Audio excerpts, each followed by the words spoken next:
There is something in common in poetry and in music, in a certain way that both of them are the language of madness, which is to say that the poet and the musician together speak a natural and universal language, the original language that all creatures spoke before the fall of man. For in the Garden of Eden, before Adam and Eve had eaten of the fruit of the tree of knowledge, they understood the language of all the animals and spoke such a language themselves, which was the divine language from the beginning. This language is, of course, the language of the birds.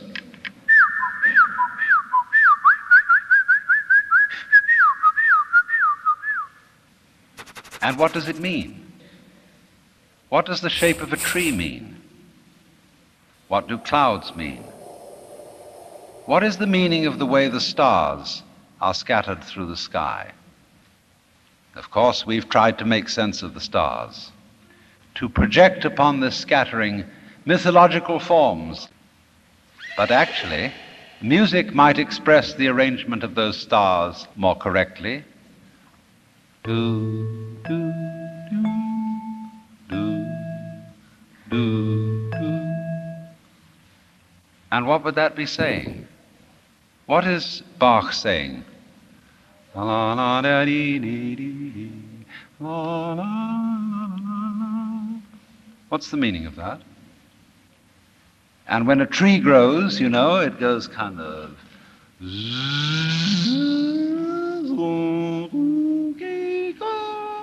And then after that it does.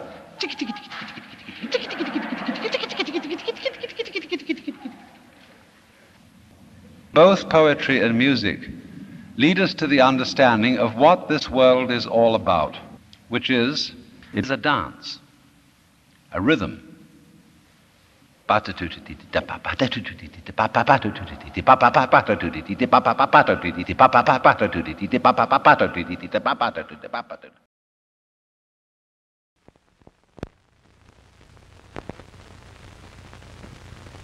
You know, to do more than just put it together and get the bread. How did Sesame Street do it? 1 for the money, 2 for the show, 3 the end, ready, and 4 to go.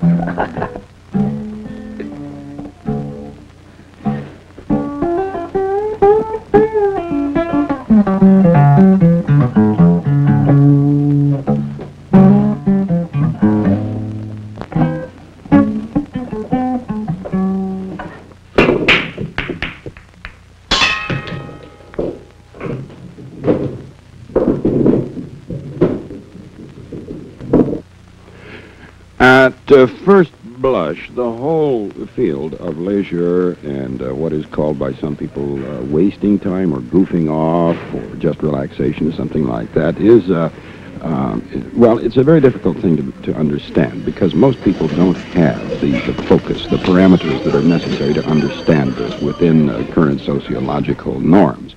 Hi-ho, it's off to work we go.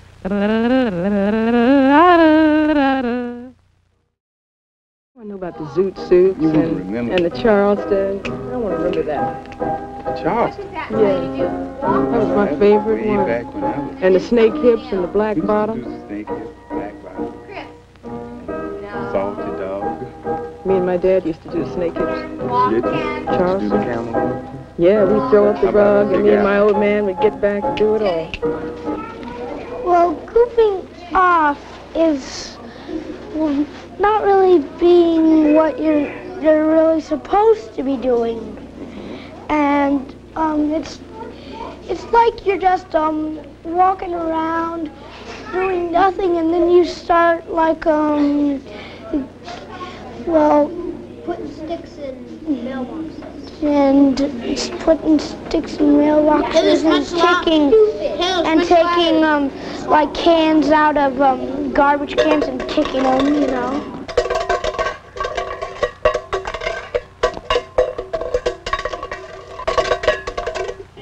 Well, you know, one summer, my sister and her husband had this trailer. I don't know what, you know, there's all different kinds of names to it. They don't have the kind you drive. They have the kind you hitch on, you know. So they just think it's marvelous to go all over the country in this trailer, you know. So one summer, they asked me to come along. Well, now, my sister has 6 children. Now, I don't know why she thought that was so much fun, because every time they got somewhere, she just had all the dishes and all the things and all of that to do, you know. And everybody else went traipsing all over into the countryside, into a lake, you know, take a dip and all of that. And then when you get to the camp place, you dump all of that. But, you know, at the camp place, they have lots of other trailers, you know, and they kind of like to get together and talk about, well, look at my trailer, and this is my kind, you know, and you have a, really, it's just, you know, it's a moving community, and you run into people you've met the summer before, and, oh, they just think it's grand. Well, I like traveling of it, you know, looking around. So I was talking to my husband about it, and he did this thing for me, and, you know, it really is something. We have this window, and it looks right out on the garage. Well, who cares about looking out on the garage? You know, I mean, who cares about that? So what he did is we put a little window against the window, and we got all these old travel logs. You know, they're awfully cheap. You can just get them for nothing. And we run them. And it's kind of outside my kitchen, and I can just travel anywhere I want to. I just put on my travel log, and it goes by outside the window, just like in a trailer, but without all the inconvenience and the expense. And believe you me, those trailers are expensive.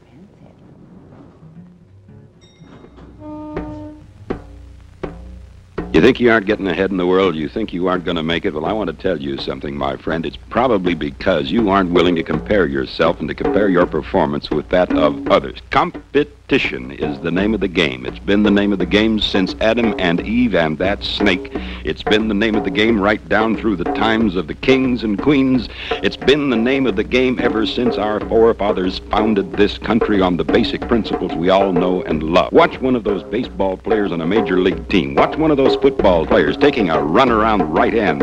Watch one of those captains of industry struggling to get to the top. He compares his performance with the next guy, and he'll walk all over that guy if he has to get right up there to the top, because the only way you have a view of the world that is worth it is from the top of the heap. Thrummula, thrilp. Come lipsible, lilp. Dim thricken me thrummilam gumptulus bummy, storm gurgle am bumdula bilp. I want to refer, first of all, to the question that is often stated, that one man's sauce is another man's acid, I believe. Is that it? No, sauce for the goose, I suppose, as well. Well, whatever it is, you see, it's the question that that some people actually find that what they call work is what other people call play. Now, I suppose that strikes you as odd on the surface, but not I, me, actually. Because,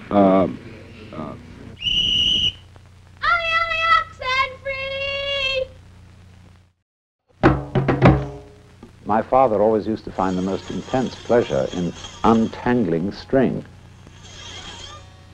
and rolling it up neatly into a ball. And it wasn't so much the rolling up into the ball as the figuring out of the maze of the tangles. It's like doing a crossword puzzle. And that is, of course, the deeper and inner meaning of being amazed. It's the pleasure of getting involved in a maze, with all sorts of twists and turns and tunnels and bridges. And the same fascination is really involved in playing music, or in singing music, making your voice go through all sorts of wiggles. I mean, the whole world is wiggles. And the more you think about it, the more you see that there would be no point in trying to get unwiggled or completely untangled. If everything was straightened out, everything would be very dull. I always say that an intelligent person gets paid for playing. That is to say, he makes his living by doing what he really enjoys doing, so that there isn't a hard and fast distinction between work and leisure, or work and play. I think one of the great problems of our culture is that we almost assume that a person has to do a dull thing called work in order to earn the right to live. In music, one doesn't make the end of a composition the point of the composition. If that were so, the best conductors would be those who played fastest. And there would be composers who wrote only finales. People go to concerts just to hear one crashing chord, because that's the end. But we don't see that as something brought by our education into our everyday conduct. We've got a system of schooling which gives a completely different impression. It's all graded. And what we do is we put the child into the corridor of this grade system with a kind of, come on, kitty, kitty, kitty. And yeah, you go to kindergarten, you know, and that's a great thing, because when you finish that, you'll get into first grade. And then, come on, first grade leads to second grade, and so on, and then you get out of grade school, you've got high school, and it's revving up, the thing is coming. Then you're going to go to college, and by Jove, then you get into graduate school, and when you're through with graduate school, you go out to join the world. And then you get into some racket where you're selling insurance. And they've got that quota to make. And you're going to make that. And all the time, this thing is coming. It's coming. It's coming. That great thing, the success you're working for. Then when you wake up one day about 40 years old, you say, my God, I've arrived. I'm there. And you don't feel very different from what you always felt. And there's a slight letdown because you feel there's a hoax. And there was a hoax. A dreadful hoax. They made you miss everything. We thought of life by analogy with a journey, with a pilgrimage, which had a serious purpose at the end, and the thing was to get to that end, success or whatever it is, or maybe heaven after you're dead. But we missed the point the whole way along. It was a musical thing, and you were supposed to sing or to dance while the music was being played.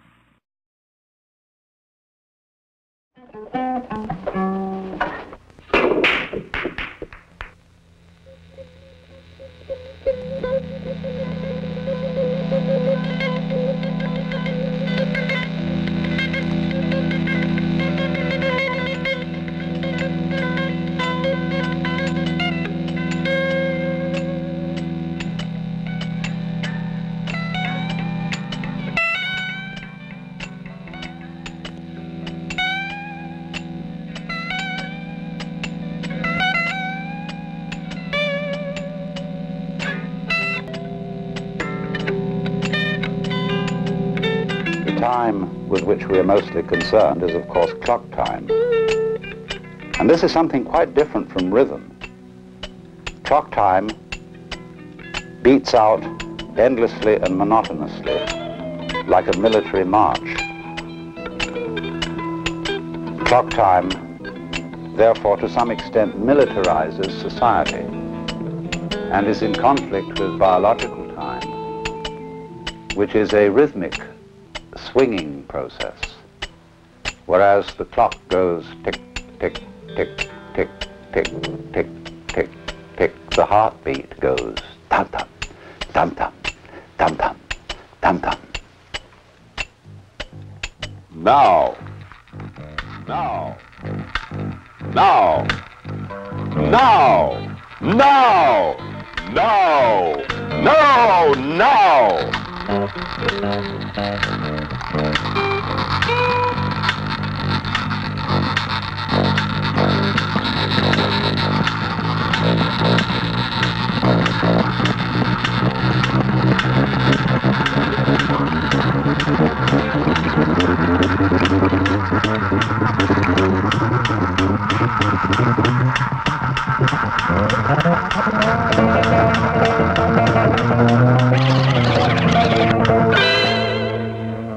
One second is the length of time it takes me to say 1,000.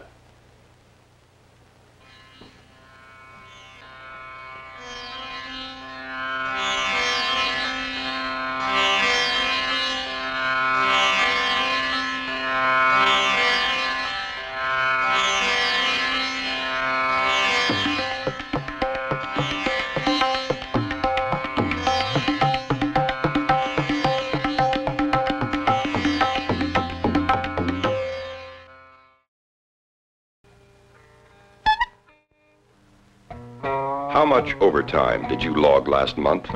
Not much? Well, just stop and think a minute. One of America's greatest men, Henry Ford, once said, "Nobody ever became a success in an 8-hour day." And when your 8 hours are up, what do? Do you hang it up and head for the exit? But wait, you still have a lot in you, a lot of the real drive and grit that makes America what it is. Don't waste it in idle pastimes. Put in some overtime. Log a few golden extra hours at the old grindstone. Remember, there's no time like overtime. And look at it this way. There's extra pay in overtime. Sometimes time and a half, sometimes double time. So if you want somebody else to get those dollars, knock off after a measly 8 hours. But if you want to do it right, do it with overtime. That's overtime.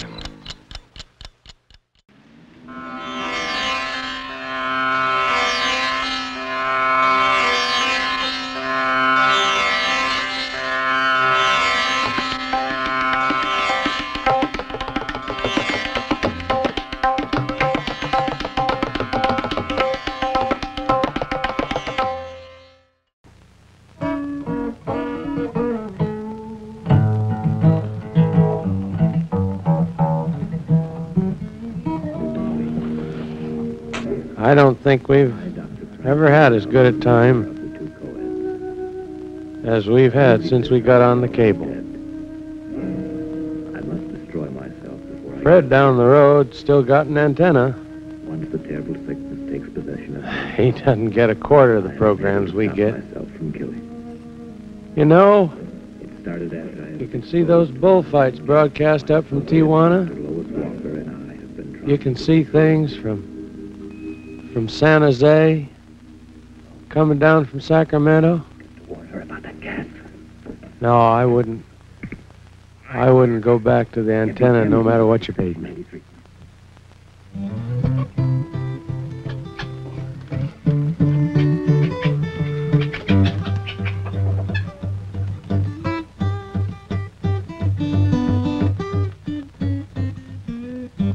You put the seed in the ground and you water it, and you have to water it. If you don't go out and water it, nothing happens. And so you go out and water it, and then a week goes by and nothing's happening, right? There's just still the ground there with a lot of water on it.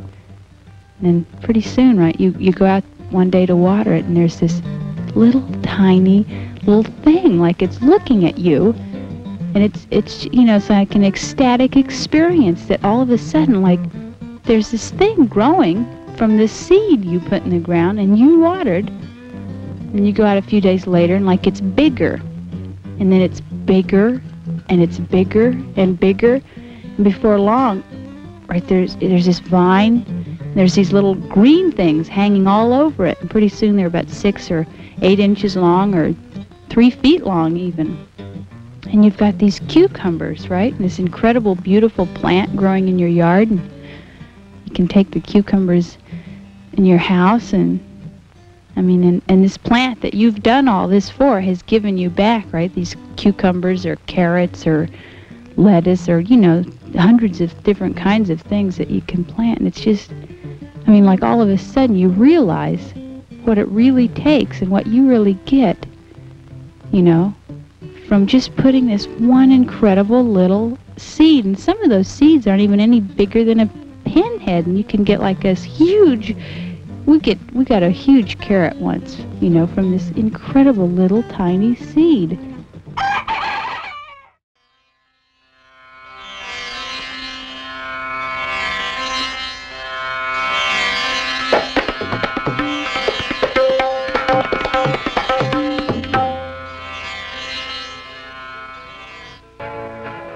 Got a little public service announcement here for our standby house band, Funky Hair and the Painted Guitar.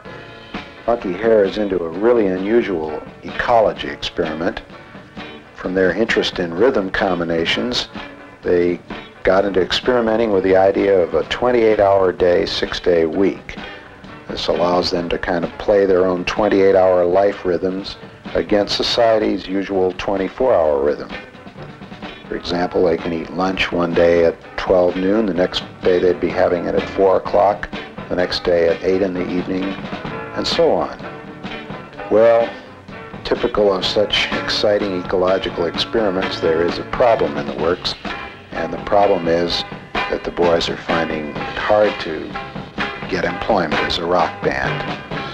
So we're asking that you send suggestions to Funky Hair and the Painted Guitar, care of Channel 9, San Francisco. I got up this morning and I went over to the heater and I sat down on the heater, and then my mother asked me to go get the paper, and I went up to the gate and got the paper, and I came back down, and then I had breakfast. I'll tell you about the future. Tomorrow, if my mom says I can have a friend over, I'll have God